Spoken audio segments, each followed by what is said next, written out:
अस्सलाम वालेकुम दोस्तों, कैसे हैं आप? उम्मीद करता हूं कि आप सब खैरियत से होंगे।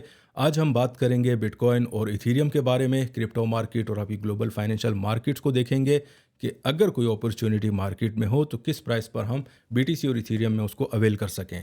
अब देखें, पिछले हफ्ते पर आते हैं और सबसे पहले हम लोग उसी को ही क्रैक करते हैं कि एग्जैक्टली कहाँ क्या गया था और आपको डायरेक्शन क्या बताई थी।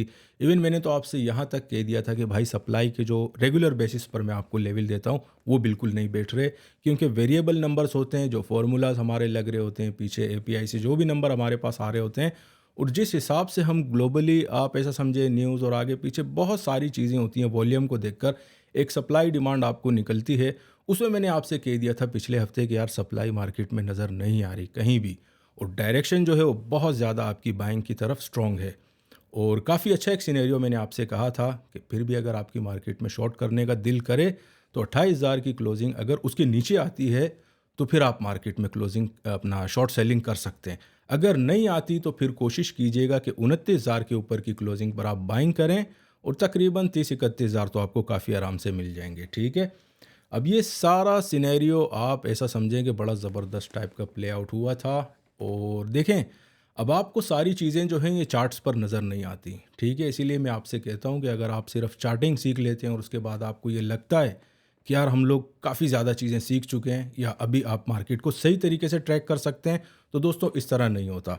अब आप एक चीज़ पर मैं आपको अपनी केस स्टडी बता देता हूँ। तकरीबन आप पिछले 6 महीने अगर जाते हैं तो उसमें आपने देखा होगा कि मैं हमेशा आपकी क्रिप्टो मार्केट, स्पेशली आपका बीटीसी और इथेरियम को जो है इसको कोरिलेट करता था आपकी इंडिसेस से, स्पेशली आपके नेस्डेक से और आपकी एस&पी 500 से। अब उसका कनेक्शन बीच में आप ऐसा समझेंगे काफ़ी हद तक कम हो चुका था। उसमें मैंने फिर आपको स्लोली एंड ग्रेजुअली वहाँ से कट ऑफ कर दिया। उसके बाद हमारे पास उसी टाइमलाइन की मैं बात कर रहा हूँ, एक सेकंड ऑप्शन बना था यूएस की डिफ़ॉल्ट का। वही सेनेट का जो चक्कर चल रहा था, उसमें मैंने आपसे कहा था कि यार ये फेथ डिसाइड होगा आपकी बीटीसी का, कि अगर मार्केट में आपकी कोई भी इस तरह की न्यूज़ आती है यूएस की तरफ से, अगर आपके बिटकॉइन को या डिजिटल एसेट्स को सेफ हेवन कंसीडर किया जाता है, तो ये एक बड़ा, आप ऐसा समझें कि ज़बरदस्त टाइमिंग होगी, और इसकी जो फेथ है वो काफ़ी हद तक क्लियर हो जाएगी कि हम आया हमारे पास बीटीसी जो है वो सेफ हेवन हम लोग कंसीडर करें या नहीं करें। अब ये टाइमलाइन आपकी खिंची है, तकरीबन आप ऐसा समझें, अगर आप मुझे फॉलो करते हैं तो देखा होगा मैं आपको मार्केट में ओवरऑल जो भी उसकी डायनेमिक्स होती हैं वो बताते रहता हूँ। उसमें आपकी वॉर्स की सिचुएशन चल रही होती है, अंदर इकोनॉमीज़ के बारे में क्या हो रहा होता है, सारी इनसाइडर ट्रेडिंग सब कुछ आपको बता देता हूँ। ठीक है, कोई भी चीज़ आपसे यहाँ ऐसा समझेंगे छुपी हुई नहीं होती। अब बीच में काफ़ी हद तक हमारी खामोशी चल रही थी, मार्केट में वॉल्यूम बहुत कम था। अब वॉल्यूम के पेज पर जाकर मैं आपको वॉल्यूम का सारा फंडामेंटल भी समझा दूंगा। एग्जैक्टली जो सिनेरियो कहा गया था और जिस हिसाब से आपसे कहा गया था, वही आप ऐसा समझेंगे बड़ी ज़बरदस्त तरीके से उसकी फॉलोइंग हुई है। अब देखें, उसके बाद हमारे पास ये वॉर की एस्केलेशन हुई थी अचानक से यूक्रेन में। अब वॉर डिस्कशन हम लोग क्यों करते हैं भाई? ये सबसे बड़ी इंडस्ट्री है, काफ़ी बार मैं आपसे कह चुका हूँ, और पावर में रहने के लिए आप इस तरह की हरकतें करते रहते हैं। अब देखें, इसमें आप जितना भी पैसा प्रिंट करें, मैं सीधे खुले में आपको बता रहा हूँ, उसका कोई हिसाब किताब नहीं होता। ठीक है, और जब आप सुपर पावर्स होते हैं और जब आपकी करेंसी भी ग्लोबली डोमिनेटेड होती है, तो फिर आप जितना भी प्रिंट कर सकते हैं, आप अपना डेफिसिट, डेट डेफिसिट कहीं भी ले जाएं, उसको कोई असर नहीं पड़ता। अभी आप रिसेंटली देख भी रहे होंगे, यूक्रेन को तकरीबन आपके हर 5-6 महीने बाद hundreds of billions of dollar ये जाते रहते थे। अब उसमें बहुत सारे लोगों के जुगाड़ भी लगे होते हैं और पैसे बन रहे होते हैं, पॉलिटिशियंस के, आपके आर्मी, आगे पीछे काफ़ी सारी चीज़ें, सारा पैसों का ही गेम होता है। उसके बाद एक नया जोन आया। अब काफ़ी सारे, आप अगर मेन स्ट्रीम मीडिया देखते हैं तो आपको सिर्फ एक ही चीज़ दिखाई होगी कि यूक्रेन वॉर जीत रहा है और इस टाइप की चीज़ें हो रही है, हालांकि बिल्कुल माहौल उसके बरक्स था। और अब तो ये आ रहा है मार्केट में कि रशिया ने काफ़ी हद तक उसको बिल्कुल, आप ऐसा समझें कि सब कुछ सीधा कर दिया है। ठीक है, तो जो दिखाया गया था वो बिल्कुल उल्टा था, उसी हिसाब से चल रहा है। अब वहाँ पर जब इनको शिकस्त हुई है, उससे पहले आपने देखा होगा कि अफ़गानिस्तान में भी बड़ा एक अजीब से हरकत हुई थी। वहाँ भी आपने देख लिया था कि अपना एक कोट कही थी जो बाइडन ने, स्पीड इज़ सेफ्टी। तो जितनी तेज़ी से आप निकल सकते हैं तो आपकी सेफ्टी के लिए अच्छा है। अब 2 ज़ोन जब आपके साथ ख़त्म हो जाते हैं तो तीसरा ज़ोन लगा है। अब उन सब जगह से हम लोग आ रहे हैं, आपकी इकोनॉमी के हिसाब से भी हमने बीटीसी का फेथ जो है उसको ढूंढने की कोशिश की, फिर वॉर की तरफ देखे, उसमें भी कुछ नहीं हुआ भाई। अब जो आपकी अरब की तरफ आई है ना, उस टाइम में आप ऐसा समझें कि इक्विटी मार्केट से वो जो एक आप जब चार्ट्स देखें, आप मार्केट में होते हैं तो फिर आप चारों तरफ आपकी निगाहें होती हैं। तो हम लोग इसको बिल्कुल ओवरले करते थे चार्ट को। तो आप ऐसा समझे एस&पी और नेस्डेक आपका 1 to 1 सही चल रहा होता था। नेस्डेक के साथ भी वो कनेक्शन आपके तकरीबन 3-4 महीने पहले ख़त्म हो चुका था। लेकिन अगर किसी को अभी भी लगता है कि इक्विटी मार्केट्स बेरिश हैं, तो भाई हम लोग 4000 से ऊपर ट्रेड हो रहे हैं, ठीक है। इस चीज़ का आपने ध्यान रखना है। और ऑल टाइम हाई आपका तकरीबन 46-4800 के आसपास है। तो मार्केट आपकी, इसीलिए आपको जब कॉन्ट्रैक्ट साइज में बताता हूँ, उसमें आपकी बायर्स होते हैं वो हमेशा डोमिनेट कर रहे हैं। क्यों? कि मार्केट आपकी 4000 के ऊपर ट्रेड हो रही है, तकरीबन 4200-4300 के बीच में। तो हम लोग तो ऑल टाइम हाई के काफ़ी करीब हैं। तो आप ये नहीं कह सकते कि यार हमारे पास इक्विटी मार्केट्स बेरिश मोड में। जब तक 4000 के नीचे नहीं जाती वो आपकी बुलिश होंगी।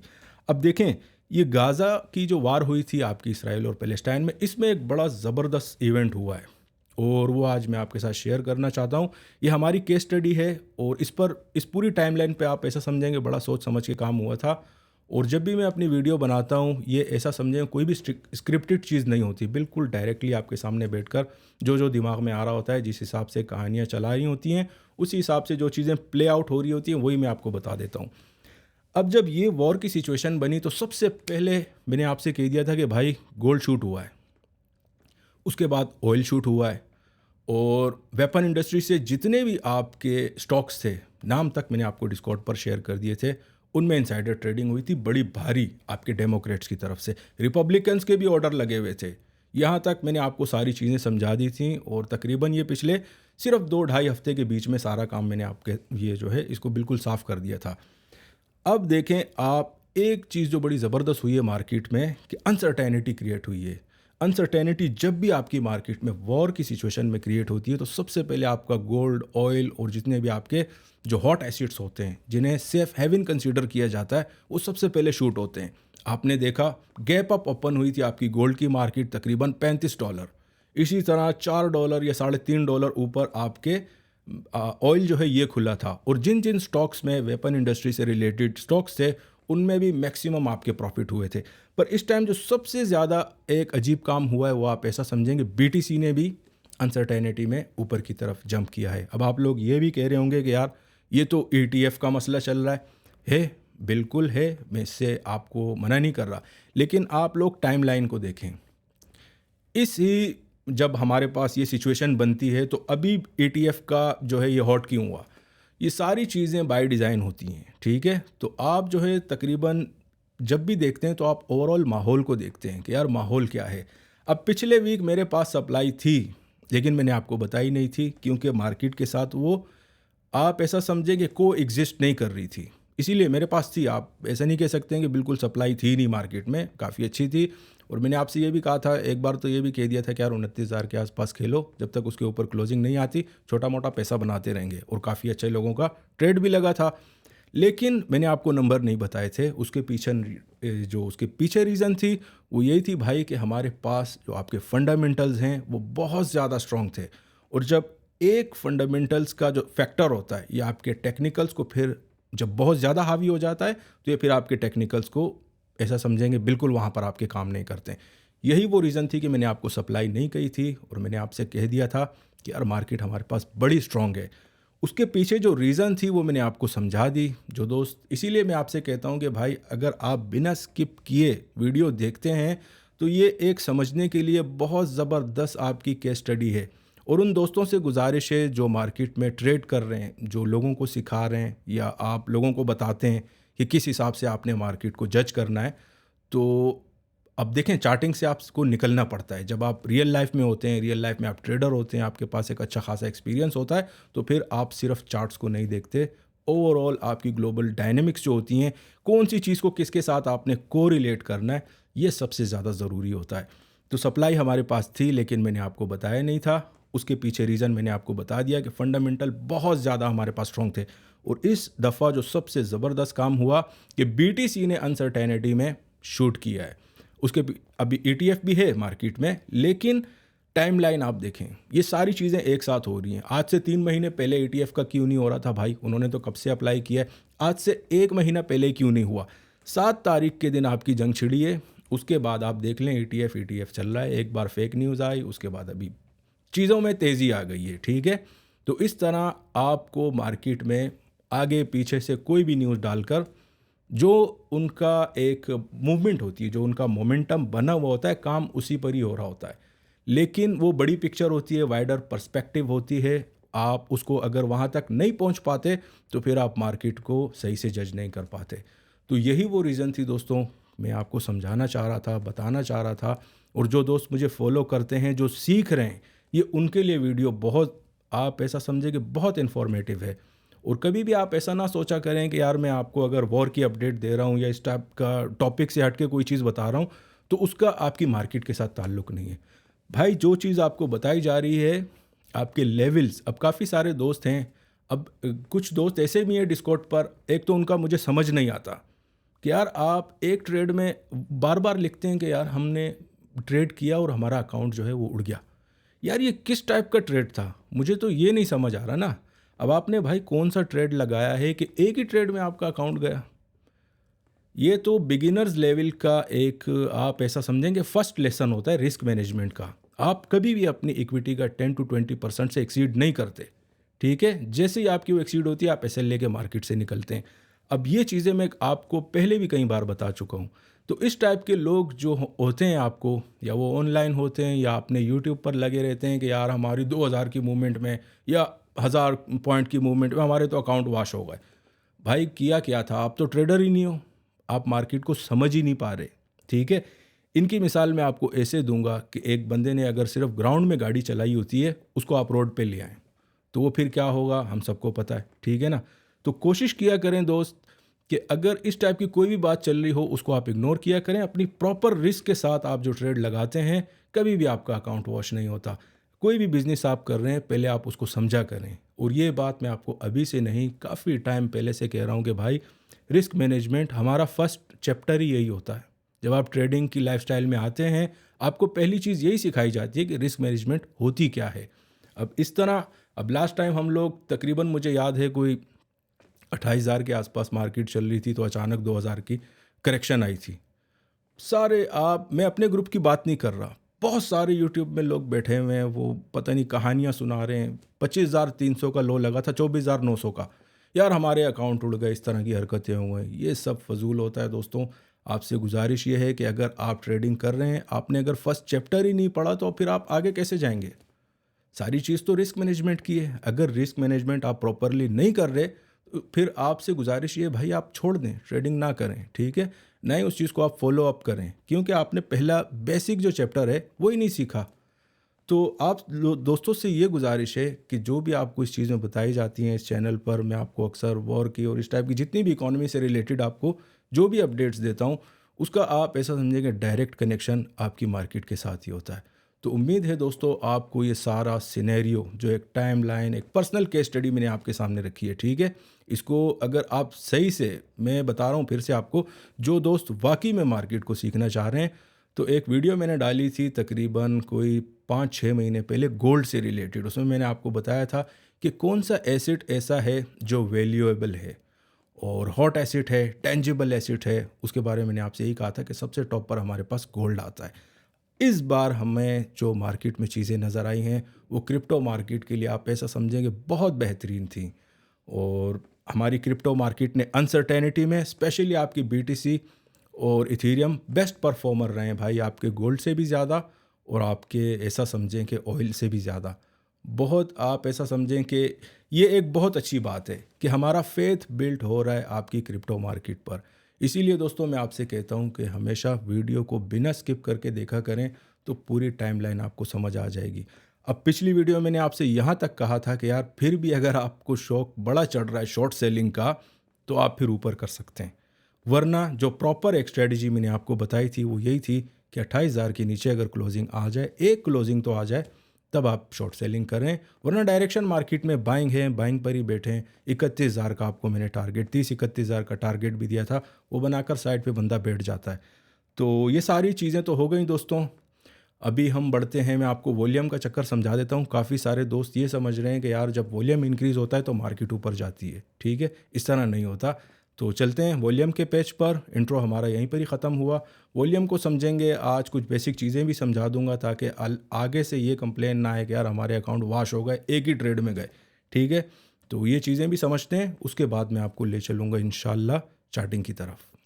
आज इकोनॉमिक कैलेंडर से पहले हम लोग वॉल्यूम को डिस्कस कर लेते हैं। कुछ बेसिक चीज़ें हैं, काफ़ी सारे दोस्त मार्केट में नए जुड़े हैं, स्पेशली आपकी डिजिटल एसेट्स के साथ। अब जितना आपके मार्केट में प्राइसेस का अप डाउन होता है, तो नए लोग जो होते हैं वो भी बहुत ज़्यादा इस तरफ माइल होते हैं। तो मैंने सोचा उनको एक हल्की सी, आप ऐसा समझेंगे, इंट्रोडक्शन भी मार्केट की करा दी जाए। कि अगर आप ट्रेड मार्केट में कर रहे हैं भाई, तो इसमें एक चीज़ होती है आपकी रिस्क मैनेजमेंट। कभी भी आपका जो टोटल कैपिटल होता है उसका आप 20% को एक्सीड नहीं करते, और स्पेशली एक ही ट्रेड में तो बिल्कुल ही नहीं करते। ठीक है, तो ये चीज़ें आप समझ जाएं। इसके बाद वॉल्यूम का आप ऐसा समझें, काफ़ी मैं इस पर स्ट्रेस देता हूँ, काफ़ी बार मैंने आपसे कहा है कि वॉल्यूम बड़ा एक इम्पॉर्टेंट फैक्टर होता है मार्केट की मूवमेंट लाने के लिए। अब उसमें काफ़ी सारे दोस्तों को गलतफहमी लग गई है, क्योंकि काफ़ी बार मैंने आपके साथ ये टॉपिक डिस्कस किया है। अब गलतफहमी ये है भाई कि अगर वॉल्यूम मार्केट में आए तो मार्केट आपकी ऊपर जाएगी। इस तरह बिल्कुल नहीं होता। ठीक है, मार्केट टू वे होती है हमारे पास। आपने देखा होगा कि जब मार्केट नीचे जाती है उस टाइम भी आपका वॉल्यूम, प्रीवियसली आप जाकर देख लें, तकरीबन 30 से 35 बिलियन के आसपास तो रहता था। तो वॉल्यूम कहाँ से आ रहा है, ये बहुत ज़्यादा ज़रूरी चीज़ होती है। और इसको तकरीबन 1-2 हफ्ता पहले जो मैंने वीडियो बनाई थी, तकरीबन 2-3 वीडियो अगर आप पीछे चले जाएं, वॉल्यूम को लेकर और इनसाइडर ट्रेडिंग के बारे में बड़ा डिटेल मैंने आपको बता दिया था कि वॉल्यूम आ रहा कहाँ से है, ये आपके वॉल्यूम से ज़्यादा ज़रूरी होता है। अब थिन एयर था बिल्कुल, आप ऐसा समझें कि जब 29,000 के ऊपर क्लोजिंग आई, उसमें मैंने आपसे यही कहा था कि बाइंग ट्रिगर हो जाएगी, लिमिट ऑर्डर्स आपके मैक्सिमम लगे हुए हैं, और शॉर्ट सेलिंग का जो वॉल्यूम था वो भी बहुत ज़्यादा था। उसके साथ मैंने आपको ये भी समझाया था कि यार ये स्टॉप लॉस सबके हिट होंगे। ठीक है, ये प्रीवियसली भी हुआ था जब वो फेक न्यूज़ आई थी, उस टाइम भी मैंने आपसे रिपोर्ट किया था कि यार हमारे पास शॉर्ट सेलिंग हद से ज़्यादा है मार्केट में, जो कॉन्ट्रैक्ट साइज आपके पड़े हुए हैं। लिमिट ऑर्डर्स की मैं बात नहीं कर रहा। लास्ट टाइम जब मैंने आपसे कहा था, उसमें ये कहा था कि लिमिट ऑर्डर्स हमारे पास 29,000 के ऊपर भी नज़र आ रहे हैं आपके लॉन्ग के। ठीक है, और उसके साथ जो मार्केट को डोमिनेट कर रहे थे, उसमें मैंने ये आपसे कहा था कि यार मार्केट में शॉर्ट सेलर्स बहुत ज़्यादा हैं, और इस बार भी लग रहा है कि सबके एसएल हिट हो सकते हैं। तो ये सारी चीज़ें बड़ी ज़रूरी होती हैं मार्केट में समझने के लिए कि वॉल्यूम आपका टू वे होता है। जिस तरह आपकी मार्केट टू वे है, इसी तरह आपका वॉल्यूम भी है। अगर मार्केट क्रैश हो रही है तो उस टाइम भी आपका वॉल्यूम बढ़ जाता है। तो वॉल्यूम आ रहा कहाँ से, ये बहुत ज़्यादा ज़रूरी चीज़ है। अभी देखें, काफ़ी सारे दोस्त जो हैं वो ETF को लेकर, आप ओवरऑल सोशल मीडिया ही देख लें, ये कह रहे हैं कि भाई जब जैसे इनकी अप्रूवल आएगी तो आपकी मार्केट बिल्कुल काफ़ी ज़्यादा तेज़ी से ऊपर की तरफ जा सकती है। दोस्तों देखें, मार्केट जो है ये साइकिल टाइप के वेव फॉर्म में चल रही होती है। ठीक है, अब आप देखें बहुत सारी, अगर आप मार्केट में हों, आप ट्रेड कर रहे हों, मैं आपको गोल्ड की मिसाल दे देता हूँ, ऑयल की मिसाल दे देता हूँ। जब एक न्यूज़ बहुत ज़्यादा आपकी एक्सपेक्टेड होती है, मैं तो आपसे यही हमेशा कहता हूँ कि यार न्यूज़ के टाइम पर आप ट्रेड ना ही किया करें, हल्का फुल्का उसमें वक्फा दें, उसके बाद आप अपनी एंट्री लगाएं। लेट सपोज अभी मार्केट में एक चीज़ चल रही है कि भाई यार ETF जैसे ही हमारे पास आएगा तो मार्केट आपकी शूट हो जाएगी। लेकिन अगर आप मार्केट का पैटर्न देखें तो उसमें आपकी मार्केट ऑलरेडी काफ़ी ऊपर आ चुकी है। अब हो सकता है, ये एक सिनेरियो है, प्रैक्टिकल केस की मैं आपको बात बता रहा हूँ कि इस तरह भी हो सकता है मार्केट में। अभी जो हमारे पास वॉल्यूम रिपोर्ट हो रहा है वो तकरीबन $56 बिलियन के आसपास रिपोर्ट हो रहा है, और ये 24 आवर वॉल्यूम की मैं बात कर रहा हूँ। और इसमें आप ऐसा समझें कि 68%, आज मैं चेक कर रहा था, जो वॉल्यूम है आपका वो आपकी इंस्टीट्यूशंस बेस्ड है, वो आपकी पब्लिक बेस्ड नहीं है। तो इस चीज़ का आपने ध्यान रखना है। तो बताने का मतलब ये था कि कभी कभार, बल्कि ज़्यादातर इस तरह होता है कि न्यूज़ के आने से पहले आपकी मार्केट जो है वो रिएक्शन दे देती है, और जब न्यूज़ आती है नए बायर्स को क्रिएट करके ज़बरदस्त टाइप की मार्केट में करेक्शन आती है, दोनों तरफ से फिर वो लोग पैसा बनाते हैं। जिस तरह शॉर्ट सेलिंग में आपके एसएल हिट हुए, जितना आपका लॉस होता है आपके इंस्टीट्यूशंस का उतना ही प्रॉफिट होता है, क्योंकि वो आपके ऑपोजिट डायरेक्शन में बैठे हुए होते हैं। प्लानिंग तो उन्हीं की चल रही होती है ना, आपको इस चीज़ में समझना चाहिए इस चीज़ को। तो आपने ETF की न्यूज़ अगर आती भी है तो फ़ौरन आपसे गुजारिश है भाई कि आपने ट्रेड अपने ट्रिगर नहीं करने हैं, आप थोड़ा वेट किया करें। अगर कम से कम 4 आवरली कैंडल का तो वेट कर लिया करें, जो भी आपको लेवल बता दिए गए हों कि भाई अगर 4 आवर की कैंडल आपकी एक अच्छे लेवल के ऊपर ट्रेड हो रही है तो उसके बाद आप अपनी पोजीशनिंग जो है वो कर सकते हैं मार्केट में। तो ये चीज़ थी, मैं आपको बताना चाह रहा था कि वॉल्यूम को लेकर अगर किसी दोस्त की कोई गलतफहमी चल रही है तो भाई आपसे ये गुजारिश है कि वॉल्यूम आपके दोनों तरफ से आता है, और उससे ज़्यादा ज़रूरी है कि कहाँ से आ रहा है, ये बहुत ज़्यादा ज़रूरी फैक्टर है। अब देखें, हमारे पास नॉर्मल मार्केट्स का जो वॉल्यूम हुआ करता था वो 16, 20, 22 बिलियन, मैक्सिमम मूवमेंट अगर आ जाती थी मार्केट में 30 बिलियन। अभी हम लोग 56 बिलियन के आसपास हैं, तो आप खुद समझ लें कि ये वॉल्यूम किसका है। तो यही मैंने आपसे बताना था। अभी हम बढ़ते हैं आपकी इकोनॉमिक कैलेंडर की तरफ, उसको भी देखते हैं, उसके बाद हम लोग बढ़ेंगे चार्टिंग की तरफ। अगर इकोनॉमिक कैलेंडर की बात करें तो आज हमारे पास कुछ इतना ख़ास डेटा नहीं था। कल हमारे पास यूएसए न्यू होम सेल्स का डेटा है, काफ़ी अच्छा होता है। इसमें भी आपकी ऐसा समझे कि हमारी कमोडिटी और एफएक्स मार्केट में तो अच्छी खासी मूवमेंट आ ही जाती है। उसके बाद थर्सडे वाले दिन हमारे पास आपके जो फेड चेयर पावेल की स्पीच है, बहुत ज़्यादा इंपॉर्टेंट होती है। जीडीपी है आपके यूएस का, तो इसमें भी ऑफ कोर्स जीडीपी बहुत ज़्यादा आपका सॉलिड डेटा होता है। उसके बाद अनएम्प्लॉयमेंट क्लेम्स का डेटा है, और ये आप ऐसा समझेंगे थर्सडे के दिन हमारे पास फिर ज़बरदस्त टाइप का डेटा रिपोर्ट हो रहा है आपके कैलेंडर पर। और फ्राइडे वाले दिन फिर हमारे पास एफओएमसी एक मेंबर की स्पीच है, और कोर पीसी प्राइस इंडेक्स है, ये भी काफ़ी इंपॉर्टेंट होता है। कंज्यूमर सेंटिमेंट्स का डेटा आ रहा है, ये भी काफ़ी इंपॉर्टेंट होता है। इनका इम्पैक्ट आपकी मार्केट पर पड़ता है।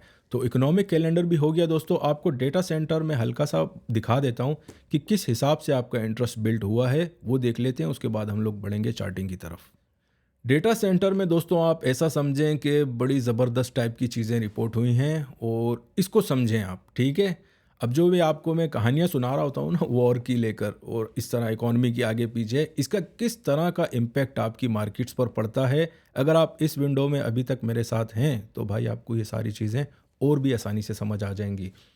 अब देखें, लास्ट टाइम जब मैंने रिपोर्ट किया था बीटीसी, हमारे पास इंस्टीट्यूशंस का जो इंटरेस्ट था पॉजिटिव टेरिटरी में हम लोग थे, लेकिन 5 और 6% इंटरेस्ट शो हो रहा था। अब इंस्टीट्यूशंस का इंटरेस्ट, इसका मतलब यही होता है कि उनका वॉल्यूम, ठीक है। इस चीज़ को आप कोशिश करें कि समझें। आज जो हमारे पास रिपोर्ट हो रहा है वो 27 या 28% पॉजिटिव टेरिटरी में। आप ऐसा समझें कि ओवरऑल मार्केट्स में अगर कोई सबसे ज़्यादा हॉट चीज़ अभी के लिए चल रही है तो या तो आपका गोल्ड है, उसके बाद हमारे पास बीटीसी रिपोर्ट हो रहा है। अब गोल्ड में देखें, हम क्यों नहीं आपके कंपेयर करते हैं बीटीसी के साथ। वो एक टेंजिबल एसेट है, वो हॉट एसेट है, वो हमेशा से आपका सेफ हेवन रहा है। जब भी आपकी अनसर्टेनिटी होती थी तो गोल्ड आपका सेफ हेवन उसको कंसीडर किया जा रहा था। जब आपके रिसेशन आते हैं, आप देखें सबसे पहले आपका गोल्ड ही भागता है। कोई जंग शुरू हो जाती है, उसमें भी आपका गोल्ड सबसे पहले ऊपर की तरफ जाता है। तो 7 तारीख को जब हमारे पास ये वॉर की सिचुएशन बनी थी, मार्केट आपकी सब गैप ओपन हुई थी, ठीक है। हमारे पास उस टाइम में 3 हफ्ता पहले अगर आप देखेंगे तो मैंने जब आपको रिपोर्ट किया था, कोमोडिटी जो एसिड क्लास है वो हम लोग -2% में थे, नेगेटिव टेरिटरी में थे। उसके बाद हम लोग अचानक से पॉजिटिव टेरिटरी में आ गए। अभी भी अगर आप देखेंगे तो 3% के आसपास हम लोग हैं। अब गोल्ड में इतना ज़्यादा क्यों नहीं जाता ऊपर? अब आप इसको इस तरह नहीं कंपेयर करते हैं। अगर हम वॉल्यूम टू वॉल्यूम देखें तो गोल्ड में अभी भी आप ऐसा समझें कि तकरीबन सिर्फ यूएस मार्केट्स की अगर मैं आपको बात करूं तो एसएनपी का मैं आपको दिखाता रहता हूं डेटा, उसमें 1 मिलियन के आसपास कॉन्ट्रैक्ट्स होते हैं जो आपके नाइमेक्स और कॉमेक्स में ट्रेड होते हैं। अगर मैं आपको गोल्ड की बात करूं तो तकरीबन 2.5 मिलियन कॉन्ट्रैक्ट्स अभी भी आपके पड़े हुए हैं, और तकरीबन 78% अभी जो रिसेंट नंबर मैंने देखा था लाइव ब्लूमबर्ग के टर्मिनल पर, एपीआईज पर होता है, ये सब कुछ चल रहा होता है आपका। भाई आप ऐसा समझेंगे 78% जो है वो आपकी बाइंग पर लोग बैठे हुए गोल्ड की। क्यों? रीज़न उसकी आपकी यही है कि सेफ हेवन कंसिडर किया जाता है, और वॉर की अगर सिचुएशन होती है और इसमें एस्केलेशन आती जाएगी। अब ये मामला अगर आप ऐसा समझें 1-2 हफ्तों में और मज़ीद नहीं रुकता तो ये आपका जो वॉर का स्केल है ये बढ़ता रहेगा, ठीक है। ये बहुत ज़्यादा मज़ीद बढ़ता जाएगा। हॉट जोन में या हीट जो आपका जोन होता है वो एक्सपेंड होता ही रहेगा। और अगर आपने कल जो दोस्त इस चीज़ को फॉलो नहीं करते, आप ज़रा ट्विटर पर जाकर टॉप ट्रेंड तो देखें भाई। वर्ल्ड वॉर 3 का जो है टॉप ट्रेंड चल रहा है तकरीबन एक हफ्ते से, तो ये चल रहा है। आज भी मेरे ख्याल में कोई दूसरे तीसरे नंबर पर अगर आप ग्लोबल स्केल पर देखते हैं ट्विटर में, तो ये आपका ट्रेंड कहीं ना कहीं आप इसको देख सकते हैं। तो ये सारी चीज़ें, आप ज़रूरी नहीं होता कि जो चीज़ें आप मार्केट में देख रहे हैं उस टाइप का होता है। सबसे ज़रूरी बात ये होती है कि मार्केट का माहौल क्या है, टॉपिक क्या चल रहा है, सीज़न किस चीज़ का चल रहा है, ये ज़्यादा ज़रूरी चीज़ होती है, ठीक है।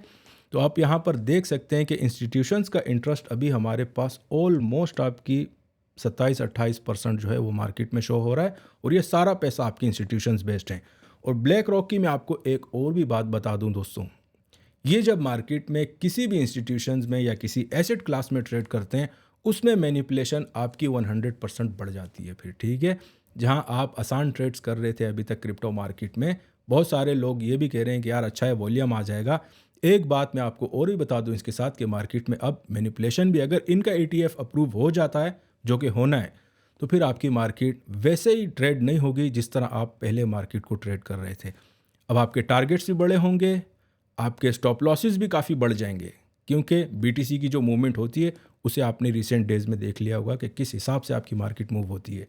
और जब ब्लैक रॉक की एंट्री लगेगी इसमें, अभी भी उनका वॉल्यूम आपकी मार्केट में पड़ा हुआ है, ठीक है। जो जितना एक्सपेंड हुआ है मार्केट में, प्राइस आपकी ऊपर गई है, या आप ऐसा समझेंगे इंस्टीट्यूशन बेस्ड ही आपका सारा वॉल्यूम था। ये तकरीबन मैंने आपको काफ़ी बार ये बात समझा दी है। तो इस चीज़ पर आपने ध्यान रखना है। बिल्कुल कोशिश किया करें कि रिस्क मैनेजमेंट जो है उसको प्रॉपरली यूज़ करना है। जो सप्लाई डिमांड आपको बता दी जाए उन्हीं को फॉलो करें, और डायरेक्शन का फॉलो करना सबसे ज़्यादा ज़रूरी होता है। अब देखें, आज से जब तक 28,000 के ऊपर हमारे पास कुछ क्लोजिंग्स थी, तब तक मैंने आपसे बिल्कुल मना नहीं किया था कि यार आप शॉर्ट सेलिंग ना करें। बार बार मैं आपसे कहता था कि यार करें, कोई बात ही नहीं है।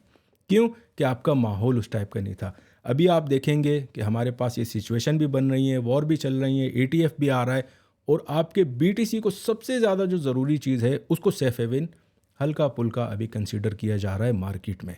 तो ये सबसे ज़्यादा ज़रूरी चीज़ है, और नोट करने की भी यही चीज़ है।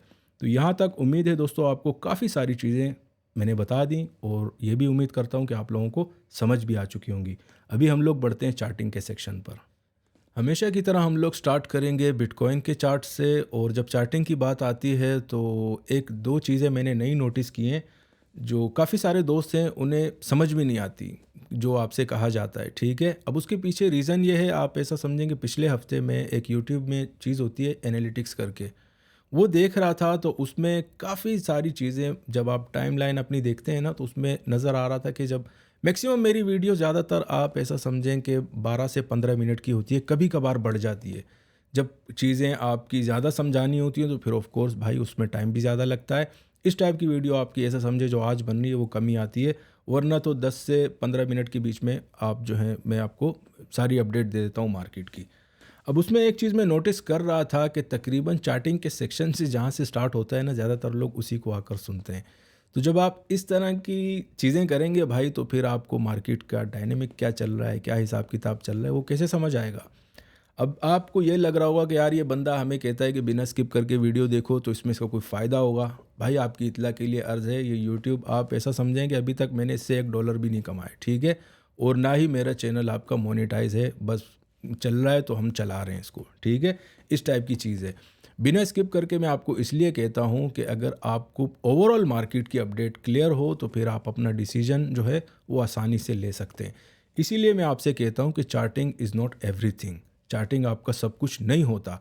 आपको मार्केट को समझना जो है वो ज़्यादा ज़रूरी होता है कि यार आया अभी मैं मार्केट में, पहले असद भाई ने क्या कहा है, मार्केट में शॉर्ट सेलिंग सेफ भी है या नहीं है। अब मैं आपको मना कर रहा हूँ पिछले 2 हफ्तों से कि भाई मार्केट बहुत ज़्यादा स्ट्रॉन्ग है।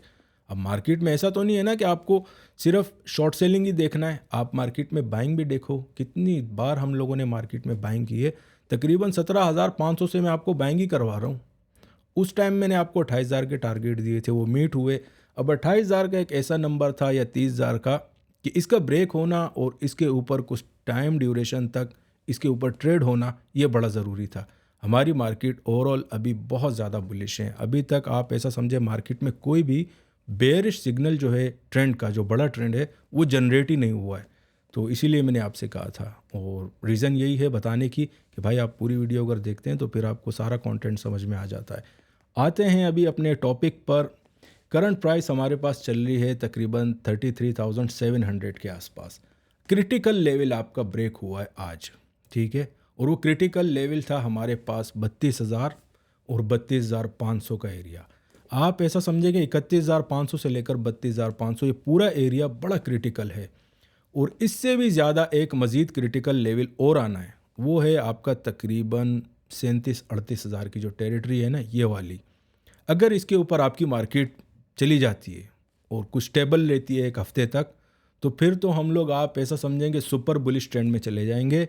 उसके बाद आपको वही मूवमेंट देखनी पड़ेगी जिस तरह आप 4,000 पॉइंट या 5,000 पॉइंट हम लोग जब लास्ट टाइम हमारे पास 70,000 का हाई लगा था, जो मूवमेंट चल रही थी उस टाइम में, फिर उस टाइप की मूवमेंट आप मार्केट में नोटिस करेंगे। अगर आपकी जो बीटीसी की प्राइस है वो 38,000 के ऊपर स्टेबल हो जाती है। अब हमारे पास दो क्रिटिकल लेवल हैं, डिमांड जोन भी आगे जाकर मैं आपको बता दूंगा, लेकिन ओवरऑल सिचुएशन समझना वो बहुत ज़्यादा ज़रूरी है। एक तो 35,600 और ये 36,000 का जो एरिया है, यहाँ पर हमारे पास बड़ी स्ट्रॉन्ग एक सप्लाई है मार्केट में। अब देखें, सप्लाई या डिमांड जोन का मतलब ये नहीं होता कि आपने उधर सप्लाई है तो आपने वहाँ शॉर्ट ही करना है। अब देखें, आपके पास अगर बाइंग पड़ी हुई है तो आपको एक पॉइंट भी तो मालूम होना चाहिए ना कि यार निकलना कहाँ है। तो सप्लाई का मतलब ये भी होता है कि भाई अगर आपके पास बाइंग पड़ी हुई है तो यहाँ पर मार्केट में सप्लाई आ रही है, आप यहाँ पर अपना प्रॉफिट बुकिंग भी कर सकते हैं। उसके बाद जैसे 29,000 के ऊपर क्लोजिंग्स आ गई थी तो फिर आप मार्केट में मज़ीद बाइंग डालें अपनी। अगर आपने नीचे तकरीबन 26,000 से ही बाइंग कर रहे हैं, 29,000 आ गया तो 29,000 पे निकल जाएं, वहाँ प्रॉफिट बुक करें अपना। उसके बाद फिर से अगर मार्केट स्टेबल होती है तो फिर से एंट्री लगेगी, 31,000 तक का वो भी प्रॉफिट बुक हो जाएगा। सप्लाई या डिमांड का एक और मतलब ये भी होता है, उसका मतलब आप हमेशा ये कंसीडर करते हैं कि यार सप्लाई है तो इस पर शॉर्ट सेलिंग ही चलेगी। सप्लाई अभी भी आप ऐसा समझे मार्केट में कुछ ज़्यादा क्लियर नहीं है, और अगर फंडामेंटल्स को हम देखते हैं तो वो बहुत ज़्यादा आपके स्ट्रॉन्ग है। डायरेक्शन भी हमारे पास ऊपर की है। जो एक नॉर्मल टाइप की सप्लाई इस वीक में जो हमारे पास पहली आ रही है वो 35,500 और 36,000 का ये पूरा एरिया आ रहा है। और अगर सेकंड सप्लाई की बात करूं तो 37,500 और 38,000 का जो एरिया है ये हमारे पास इस वीक की सेकंड सप्लाई है। और अगर डिमांड जोन की बात करते हैं तो वही 31,600 से लेकर 32,500 की जो टेरिटरी है ये हमारे पास इस वीक की पहली डिमांड है। लेकिन उसके लिए सबसे ज़्यादा जो ज़रूरी चीज़ है, अब देखें मैंने आपसे कहा है थोड़ी देर पहले कि मार्केट के डायनेमिक्स चेंज हुए हैं। अब जब चीज़ें चेंज होती हैं तो फिर आपका ट्रेडिंग स्टाइल भी चेंज होता है।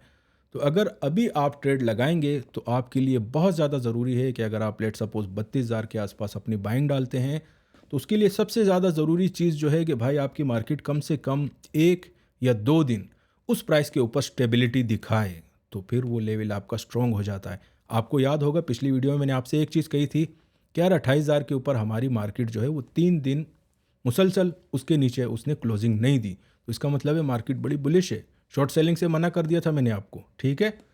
और अभी हमारे पास सिमिलर सिचुएशन है। अगर 32,500 के ऊपर आपकी मार्केट सस्टेन करती है तो फिर हमारे पास जो डिमांड जोन 1 है वो आपकी 32,000 और 32,500 का एरिया। और अगर वहाँ से मार्केट में ब्रेक आता है तो फिर आप ऐसा समझेंगे 30,000 और 30,500 400 का जो एरिया है ये हमारे पास इस वीक की सेकेंड डिमांड जोन होगी। तो कोशिश किया करें कि मार्केट जिस हिसाब से आपकी चल रही हो उसी हिसाब से आप अपना ट्रेडिंग स्टाइल भी चेंज हो रहा होता है। और नंबरों के बारे में मैं आपसे हमेशा कहता हूँ कि ये वेरिएबल होते हैं। कोई भी चीज़ आपकी मार्केट में कांस्टेंट नहीं रहती, ये आपके वक्त के साथ साथ बदलते रहते हैं। ट्रेडिंग स्टाइल आपका बदलता रहता है और जितने भी आपके लेवल्स होते हैं वो हर हफ्ते ही आपके चेंज होते रहते हैं। ऊपर की तरफ सप्लाई भी मैंने आपको बता दी कि तकरीबन 35,600 से 36,000 का एरिया पूरा। और उसके बाद जो एक स्ट्रॉन्ग सप्लाई आ रही है जो वाकई एक सॉलिड सप्लाई है मार्केट में, अगर उसके ऊपर क्लोजिंग आ जाती है तो फिर आप ऐसा समझें कि पुराना माहौल मार्केट में बन जाएगा। वो लेवल मैंने आपको बता दिया, 37,000 से 38,000 आप पूरा ही ले लें उसको, ठीक है। तो ये दो जगह थी हमारे पास सप्लाई की और स्ट्रॉन्ग सप्लाई इसे कंसिडर किया जा रहा है अभी भी मार्केट में। और एक चीज़ दोबारा आप मार्केट में याद रखें कि ETF अगर आता है फ़ौरन आपने अपना ट्रेड नहीं करना, आपने मार्केट को टाइम देना है। हो सकता है इस बार भी हो सकता है फेक आउट में आपने देखा था मार्केट ने अचानक हाई लगाकर ऊपर भी एसएल मारे लोगों के, और जिनों की बाइंग आपकी ऊपर हुई थी उनका भी तकरीबन आप ऐसा समझेंगे 27,600 और 700 तक आपकी मार्केट गई थी। दोनों तरफ से एसएल हिट हुए थे लोगों के। तो कोशिश किया करें कि डायरेक्ट न्यूज़ पर आप अपनी पोजीशन ना लगाया करें। हो सकता है कि सप्लाई टच करके मार्केट नीचे की तरफ भी स्लिप हो सकती है और डिमांड जोन तक तो जा सकती है। अब उसको आप क्रैश नहीं कहेंगे, उसको आप करेक्शन कहते हैं मार्केट में। तो बीटीसी का तो दोस्तों क्लियर हो गया। अभी आते हैं हम लोग इथीरियम की तरफ। इथीरियम को अगर देखें दोस्तों तो काफ़ी बार मैंने आपसे कहा है कि बीटीसी के लेवल्स पर आप इथीरियम को ट्रेड कर सकते हैं। पिछले हफ्ते की बात करें तो तकरीबन पूरा हफ्ता आप ऐसे समझें 1520 के बारे में मैंने आपसे कहा था कि बड़ा सॉलिड लेवल है और बड़े ज़बरदस्त टाइप के इसमें ट्रेड लगे थे और अच्छे खासे लोगों ने, आज भी एक दोस्त ने रिपोर्ट किया था कि यार वो तकरीबन 1700 के आसपास निकले 1530-35 की उनकी एंट्री थी, तो ज़बरदस्त ट्रेड लगा है भाई आपका। अभी अगर सप्लाई डिमांड की बात करें तो इथीरियम में हमारे पास पहली डिमांड जोन रिपोर्ट हो रही है तकरीबन आपकी 1670 का एरिया, काफ़ी स्ट्रॉन्ग है, और इसके ऊपर मार्केट अगर सस्टेन करती है तो फिर आप मज़ीद इसको ऊपर की तरफ देख सकते हैं। मैक्सिमम हमारे पास इथीरियम नीचे की तरफ जो लग रहा है वो 1630 का एरिया जो है, 1620 से लेकर 1640 का एरिया, ये भी एक अच्छी खासी डिमांड जोन बन चुकी है अभी मार्केट में। ये 1650 का जो एरिया था काफ़ी मुश्किल से ब्रेक हुआ है भाई, तो वही हमारे पास इस वीक में सेकेंड डिमांड जोन है आपकी मार्केट की, 1620 से लेकर 1640 तक के। तो अगर सप्लाई की बात करें तो पहला लेवल हमारे पास आ रहा है 1885 का, या 1890 आप लगा लें इथीरियम में, और सेकंड मोस्ट जहां पर आपका इथीरियम रुक सकता है वो लेवल आपका आ रहा है 2100। 2100 के नीचे जब तक आपका इथीरियम ट्रेड हो रहा है तो आप इसको ऐसा समझें कि स्लो एंड स्टेडी मूवमेंट रहेगी, आप इसमें अच्छे खासे ट्रेड कर सकते हैं। 2100 के ऊपर अगर क्लोजिंग्स रिपोर्ट हो जाती हैं तो फिर आपको बीटीसी वाली मूवमेंट जो है वो इथीरियम में भी मिलेगी, ठीक है। तो इस चीज़ का आपने ध्यान रखना है। डिमांड जोन 1, डिमांड जोन 2 और सप्लाई 1, 2 सब कुछ आपको मैंने बता दिया। तो दोस्तों ये तो थी आज की अपडेट, उम्मीद है आपको पसंद आई होगी। अगर पसंद आई है तो दोस्तों के साथ ज़रूर शेयर कीजिएगा। शुक्रिया।